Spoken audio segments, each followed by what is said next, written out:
नमस्कार, नमस्कार। म कपिल ढकाल। अनि म गायत्री ढकाल। देश तथा विदेशमा रहनुभएको सम्पूर्ण नेपाली दाजुभाइहरूलाई 2082 सालको हार्दिक मङ्गलमय शुभकामना। हामी बुढाबुढी चाहिँ भ्याकेसन गएर भर्खर फर्क्यौँ। हाम्रो भ्याकेसन कस्तो भयो? हामी कहाँ कहाँ घुम्यौँ? हामी चाहिँ आज हाम्रो टुरको अनुभव सेयर गर्न आएका छौँ। अनि त्यो सँगै हाम्रो जीवन यात्रा पनि सेयर गर्दै जाँदैछौँ। म चाहिँ 2012 मा युएस आएको। म चाहिँ 2019 मा युएस आएको। यो हाम्रो प्लान चाहिँ 1 महिना अगाडिदेखिको थियो। हामी दुईजना बुढाबुढीले चाहिँ सल्लाह गरेका थियौँ हामी घुम्न रोड ट्रिप लिएर घुम्न जाउँ भनेर। अनि घुम्न जाने क्रममा चाहिँ हाम्रो बुढाबुढीको सल्लाह भयो हैन त। हो नि। सल्लाह हुँदाखेरि चाहिँ अब कहाँ जाने त भन्दाखेरि पहिला अब निस्क्यौँ, त्यसपछि अनि बाटोमा जाँदै सोचौँला भनेर चाहिँ हामी यहाँबाट घरबाट चाहिँ निस्क्यौँ। मैले आजसम्म लङ ड्राइभ गरेको चाहिँ थिएन, तर मलाई लङ ड्राइभ गरेर निस्किन चाहिँ मलाई अति मन थियो। त्यस कारणले गर्दा मैले लङ ड्राइभ गरी म अलमोस्ट 30 स्टेट, हामी दुईजना बुढाबुढी चाहिँ 30 स्टेट घुमेर आउनु पायौँ। त्यसको लागि चाहिँ म यति ह्याप्पी भएँ कि मैले सोच्न पनि सकेको छैन। मैले गर्न सक्दिनँ भन्ने चिजलाई मैले गरेर पुरा गरेर आएँ। त्यसको लागि म एकदम ह्याप्पी छु। मलाई पनि एकदम रहर थियो भ्याकेसनमा बुढाबुढी चट्ट घुम्न जाने, टाढा कतै यसो रमाउने, इन्जोय गर्ने एकदमै रहर थियो। एकदम सक्सेसफुल भयो, खुसी लाग्यो। धन्यवाद, thank you so much my husband. No problem, thank you. Almost हामी चाहिँ क्यानाडाको बोर्डर नागरा फल्ससम्म पुगेर रिटर्न ब्याक होम आउँदाखेरि त ओ माई गॉड, मैले नसोचेको, लाइफमा नसोचेको चाहिँ नि मैले ड्राइभ गरेर आएँ भन्ने मलाई एकदमै हर्षित भएको छु। मैले एक दिनमा कुनै दिन मैले 16 घन्टा गरेँ। प्राय जस्तो चाहिँ म 8 घन्टा ड्राइभ गरेर अनि रेस्ट गर्दै घुमेर आएँ। अलमोस्ट मैले चाहिँ नि 19,000 सानचुन माइल चाहिँ म कुदेर आएँ। मलाई केही गाह्रो फिलिङ्स नै भएन। मैले त एकदम एनी टाइम भिडियो लिन मन लागिराख्ने, बाहिरको चाहिँ नेचुरल हेरिराख्न मन लाग्ने। एकछिन पनि मोबाइल पनि एकछिन राखिनँ होला मैले। खास कुरा चाहिँ है एकदमै भिडियो पिक्चर ल्यायो कि हाँस्दै नाच्दै गाउँदै त्यो नेचुरल के Oh my एकदम God, त्यो हो। नेचुरल है, एकदम त्यो दृश्य आफ्नो सबै स्टेटको आफ्नो स्टाइल बनेको हैन, देख्दाखेरि मनै एकदम हर्षित हुने के हेरिरहँ तर जस्तो लाग्ने। अचम्मको कुरो चाहिँ के सबैको भयो भने जुनसुकै स्टेटको पनि आफ्नो स्टाइलको चाहिँ एउटा बनेको रहेछ, देखियो। अब काहीँ तातो काहीँ चिसो हैन, एकदम काहीँ तातो काहीँ चिसो, काहीँ धेरै चिसो, काहीँ हातै कठङ्ग्रिनी, त्यसो गर्दै जाँदा यति रमाइलो भयो कि पुरा गरेर साथी नै छैन। यात्रा गर्दा गर्दा धेरै रमाइलो। कहाँ पुग्यो हामी त सोच्नै नसक्यो।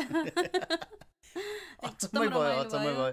यो हाम्रो लाइफको चाहिँ एकदमै अविस्मरणीय क्षण भयो। अनि साथै हामी मन्दिरहरू पनि गयौँ। एरिजोना पछि चाहिँ हामी न्यू मेक्सिको गयौँ। न्यू मेक्सिको हुँदै केन्सास गयौँ। केन्सास पछि त्यसपछि हाम्रो अविस्मरणीय क्षण चाहिँ मलाई एकदमै, यहाँ सबै थोक छ, अमेरिकामा सबै थोक छ, तर म सधैँ मिस गर्थेँ नेपालको मन्दिरहरू दर्शन गर्न मन लाग्ने मलाई देख्दाखेरि हैन। यहाँ सबै थोक छ, तर दर्शन गर्न कहाँ मन्दिर चाहिँ मलाई यो अहिलेको चाहिँ टुरमा चाहिँ मन्दिरहरू, यहाँको ठुलो यहाँ मन्दिरहरू देखेर एकदमै खुसी लाग्यो। हामी चाहिँ वेस्ट भर्जिनियाको वृन्दावनमा गयौँ। त्यसपछि गएर त्यहाँबाट घुम्दै गएर चाहिँ मेरील्यान्डको शिव विष्णु टेम्पल गयौँ हैन त। त्यसपछि हामी त्यहाँबाट न्युजर्सीको चाहिँ ठुलो, अहिले ओल्डमा चाहिँ सबभन्दा ठुलो मन्दिरमा चाहिँ कुन मन्दिर थियो त्यहाँ पुग्यौँ। त्यसपछि त्यहाँबाट गएर हामी बोस्टनको शिव विष्णु टेम्पलमा फेरि गयौँ। अनि त्यसपछि हामी घर फर्किने क्रममा हामी आएर चाहिँ टेक्सासको श्री पशुपतिनाथको दर्शन गरेर हामी फर्क्यौँ। हामीलाई चाहिँ कस्तो अनुभव भयो भन्दाखेरि नेपालमा सबैजना चारधाम घुम्नको लागि भनेर इन्डिया जान्थे। हामीले पनि अब सबैजना त्यो घुमेर आएको देखेर हामीलाई पनि चारधाम घुमौँ जस्तो आशा भएको कारणले गर्दा यसो हेर्दा त ठ्याक्कै हामी पनि चारधाम घुमे जस्तै भयो। किन भन्दा चारधाम घुमेर फर्किँदाखेरि त पशुपतिनाथको दर्शन गरेपछि पुरा हुन्छ भन्थे नि हैन त। त्यस्तै हामी पनि भगवानको कृपाले सबैतिर मन्दिर घुमेर टेक्सासको ड्यालसमा भएको श्री पशुपतिनाथको चाहिँ दर्शन गरेर हामी रिटर्न ब्याक घरमा आयौँ। त्यसले गर्दाखेरि चाहिँ हामीलाई कति रमाइलो भयो ल भन्दियो एकदम त। आनन्द महसुस भयो एकदमै। हेर्नुहोस् किन भन्दा यो विशेषणीय क्षण हामीले जस्तै तपाईँहरूले पनि गर्न सक्नुहुन्छ कि भनेर हामी यो सानो हाम्रो चाहिँ नि अब रोड ट्रिपको चाहिँ नि यस्तो यात्राको चाहिँ बारेमा चाहिँ केही यसो भनौँ न त भनेर हजुरसम्म चाहिँ हामी आएको थियौँ। अनि हामी चाहिँ बाटोमा चाहिँ हामी होटल लियौँ, ठाउँ ठाउँमा कुनै स्टेट होटल लियौँ भने कुनै स्टेटमा चाहिँ हाम्रो दिदी बहिनी दाजुभाइ आफन्त साथीहरूकोमा नि भेटघाट इन्जोय गऱ्यौँ हामीले है। हामी चाहिँ कस्तो भयो त भन्दा अब रमाइलो आफ्नो समयअनुसार भेटघाट गऱ्यौँ होइन। समयले हामीलाई चान्स के दियो त भन्दा अब लामो समयसम्म हामीले चाहिँ नि अब आफन्तहरूलाईबाट अलिकति केही टाढा थियौँ। ब्रेकफास्टको लिए हामीले pancake, caesar, fruits, coffee, orange juice यस्तै यस्तै लियो। हामीलाई यो टुरमा अप्ठ्यारो फिल भनेको त्यस्तो केही पनि भएन, आनन्दले घुम्यो। कहीँ अप्ठ्यारो भयो त? कहीँ अप्ठ्यारो भएन, साह्रै रमाइलो चाहिँ भयो। 2 मन्थ बितेको पत्तै भएन है। यस्तो आनन्द आयो, यस्तो आनन्द आयो कि हो नि। मैले चाहिँ नसोचे पनि मैले पुरा गर्न सकेँ। त्यसको लागि त म एकदम खुसी छु, यति खुसी छु कि खुसीको सीमै छैन मेरो। के कसो? एकदमै इन्जोय गऱ्यौँ, साह्रै खुसी लाग्यो। मन्दिरहरूमा चाहिँ सबैभन्दा राम्रो लागेको मन्दिर चाहिँ न्यू जर्सीको लाग्यो। किन भन्दा त्यो स्वामीनारायण मन्दिर चाहिँ 12,000 फाउन्डेसनहरू मिलेर बनाएको मार्बलको यति राम्रो लाग्यो, यति राम्रो लाग्यो। होइन त्यसमा मैले चाहिँ अन्यथा नसोच्नु होला, मैले अरू मन्दिर राम्रो छैन भन्न खोजेको होइन। तर जतिवटा मन्दिरमा हामी दर्शन गरेर आयौँ त्यो मन्दिर चाहिँ एकदम भयङ्कर लाग्यो।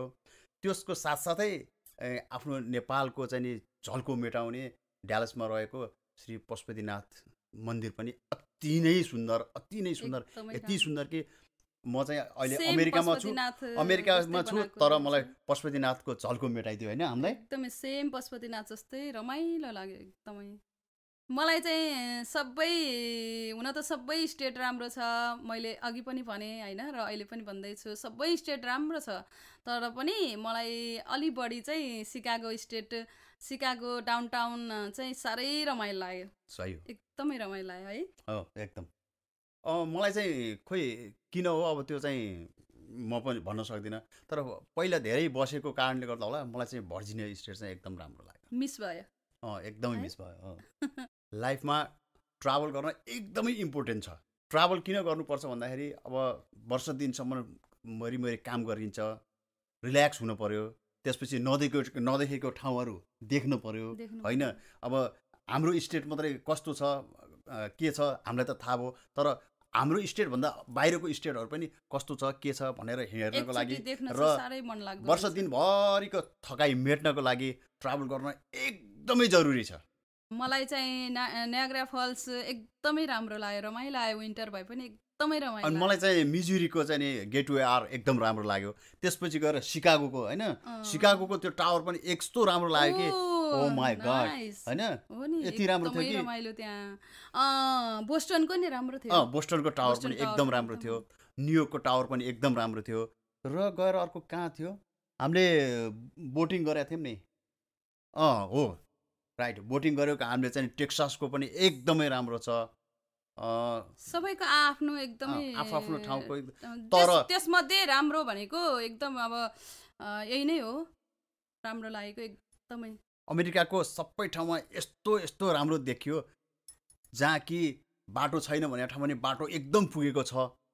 सबभन्दा जति हाइवेमा गाडी कुदाएर गयो म जहाँको त्यहीँ छु जस्तो लाग्ने, तर होइन रहेछ। म यहाँबाट नायग्रा फल्स पुगिसकेँ तर नायग्रा फल्समा पनि बाटो त्यही नै छ, उस्तै सबैतिर उस्तै।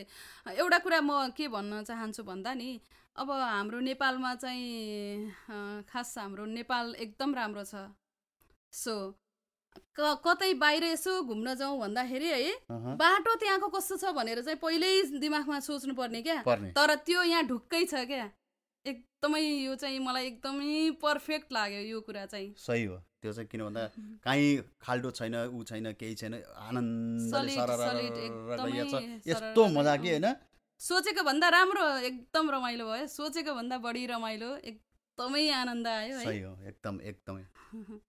हाम्रो बिहे भएको चाहिँ 32 वर्ष भयो। 32 वर्ष भइसक्यो है? भइसक्यो नि बुढी, पर्सि त 33 वर्षको एनिभर्सरी आउँदैछ हाम्रो, त तिमीलाई चाहिँ यो अब आउने 33 वर्षको एनिभर्सरीको चाहिँ अहिलेदेखि शुभकामना है। Happy anniversary. ह्याप्पी एनिभर्सरी हजुरलाई पनि। Thank you. वेलकम। हाम्रो 2टा छोरी 1टा छोरा। हाम्रो त ह्याप्पी फ्यामिली होइन। हाम्रो फ्यामिलीमा चाहिँ हामी 5 जना छौँ। 5 जनामा चाहिँ मेरो सानो छोरी युएस आर्मीमा छ, ऊ टेक्सासमा छ, र अब मेरो ठुल छोरी र छोरो कलेज जान्छन्, अनि फेरि काममा पनि जान्छन्। अनि हाम्रो एउटा समय चाहिँ के छ त भन्दा हाम्रो फ्यामिलीको हामी चाहिँ नि साँझ पखको चिया खानलाई चाहिँ हामी सबैजना सँगै हुन्छौँ। टेक्सासमा भएको छोरीलाई समेत हामी भिडियो कल गरेर हामी अगाडि राखेर देखाएर कुरा गरेर बस्छौँ। र त्यसपछि अनि फेरि चिया खाइएपछि अब हामी बुढाबुढी चाहिँ अब एकछिन टिभी हेर्छौँ। छोराछोरीहरूको आफ्नो पढाइको कलेजको चाहिँ होमवर्क गर्नु के छ त्यो गर्न जान्छन्। अनि बेलुका डिनर रेडी भएपछि हामी फेरि सबैजना सँगै बस्छौँ होइन त। हामी सँगै बसेर खान्छौँ। सँगै बसेर खाएपछि फेरि आफ्नो दिनचर्या बिति नै रहेको थियो। अनि अब यो समयमा हामीले चाहिँ अलिकति फुर्सदको समय निकालेर घुम्न जाने समय कस्तो त भन्दाखेरि अहिले हाम्रो मौका छ। कस्तो त भन्दा हाम्रो कामको चाहिँ नि भ्याकेसनको छुट्टीहरू चाहिँ हामीले बचाएर राखेका थियौँ। अनि त्यो बचाएर राखेको कारणले गर्दाखेरि चाहिँ उसको र मेरो जोड्दाखेरि चाहिँ नि अब वार्षिक 15 दिनको, त्यसपछि अर्को गर्दाखेरि अलमोस्ट लगभग 30 दिनको निक्लेको थियो। अर्को 30 दिन चाहिँ हामीले चाहिँ छुट्टी लिएर 2 महिनाको भ्याकेसन लिएर हामी घुम्न निस्केको होइन त। हो नि। कस्तो हुन्छ भने सबैजना हामी बिजी हुन्छौँ, तर बिजीबाट पनि केही समय निकालेर तपाईँहरू सक्नुहुन्छ भने आफ्नो परिवारसँगै लिएर जानुहोस्। यदि सक्नुहुन्न भने छोराछोरी बिजी छन् भने आफ्नो बुढाबुढी के अरे टाइम निकालेर चट्ट लाएर घुम्न जानु भने तपाईँहरू फ्रेस हुनुहुन्छ, दिमाग एकदम फ्रेस हुन्छ, चारैतिर चाहिँ हरियो परियो देखिन्छ, ओरिन्छ, एकदमै फ्रेस हुन्छ। त्यस कारणले गर्दा सकभर तपाईँहरू टाइम निकाल्नुहोस्। टाइम निकालेर जति मैले अब 30वटा के अरे स्टेट घुमेर आएँ भनेर तपाईँहरू स्टेट 30वटा घुम्नुपर्छ भन्ने छैन। आफूले जति सक्नुहुन्छ त्यति घुमेर एकदम फ्रेस माइन्ड फ्रेस गरेर आउनुहोस्। त्यो जस्तो राम्रो के पनि छैन। किन भन्दा विदेशको ठाउँ हो, सबैजना बिजी हुन्छन्, सबैले काम गरिरहनु पर्छ, सबैले काम नगरिकन नदौडिकन हुँदैन। तैपनि त्यति भइकन पनि फुर्सदको समय निकाल्नुहोस् अनि मजाले फ्रेस भएर आफूले जतिवटा सकिन्छ त्यतिवटा घुमेर आउनुहोस् है। जिन्दगीको दौडानमा यो जीवन यात्रा होइन, घुमफिर गरेर आयौँ। घुमफिर गरेर आएपछि माइन्ड पनि फ्रेस भयो। माइन्ड फ्रेस भएर अब ब्याक टु वर्क जानलाई यस्तो एनर्जी आउँदो रहेछ कि कुरा गरेर सीमै छैन। अब हामीलाई नेक्स्ट इयर पनि यस्तै घुम्ने जाने मौका पाइयोस् भनेर हामी त अब ब्याक टु वर्क एकदम मजाले काम गर्ने, फेरि बिदाहरू बचाउने, फेरि हामी दुईजना बुढाबुढी फेरि घुम्न जाने होइन त। ह्याप्पी लाइफ हो नि। हामीहरू चाहिँ नि रोड ट्रिप गरेर आएको खुसी भएको देखेर मेरो चाहिँ छोराछोरीहरूले पनि हजुरहरू त्यत्रो गरेर आइसियो, अनि केही यसो त्यसको चाहिँ नि हामी सानो एउटा भिडियो बनाउँछौँ नि, हजुरहरूको एक्सपिरियन्स भनिसियो। अनि हजुरहरूको एक्सपिरियन्स देखेर उहाँ दर्शकबिन्दहरूलाई पनि यसो चाहिँ नि के अरे हामी पनि घुम्न जानु पर्ने रहेछ, ओर्नु पर्ने रहेछ भन्ने के अरे अलिकति हौसला हुन्छ कि भने भएर छोरछोरीले भने भएर चाहिँ हामीले सानो भिडियो बनाएको। हजुरहरूले यसो हेर्नुहोस्, घुम्नुहोस्, रमाइलो गर्नुहोस्। अनि हामीले यो टुरको चाहिँ सानो सानो एउटा भिडियो पनि लिएको छौँ है। यसो हेरिदिनु होला। तपाईँहरूले यसो मन पराउनुहुन्छ पक्कै पनि यसो हेरिदिनु होला। राम्रो लाग्छ होला सायद। त्यति ठुलो बनाएको छैन, सानो क्लिप बनाएर ल्याएको छौँ। त्यो चाहिँ हजुरहरूले एकदम मन पराएर हेरिदिनु होला। हाम्रो यो सानो चिया गफ, हाम्रो फ्यामिली गफ, हाम्रो टुर गफ हजुरहरूले हेरिदिनु भयो, त्यसको लागि हजुरहरूलाई धेरै धेरै धन्यवाद। खुसी रहनु होला, सुखी रहनु होला, स्वस्थ हुनु होला। ह्याप्पी न्यू इयर सबैजनालाई। सबैजनालाई नयाँ वर्षको धेरै धेरै शुभकामना।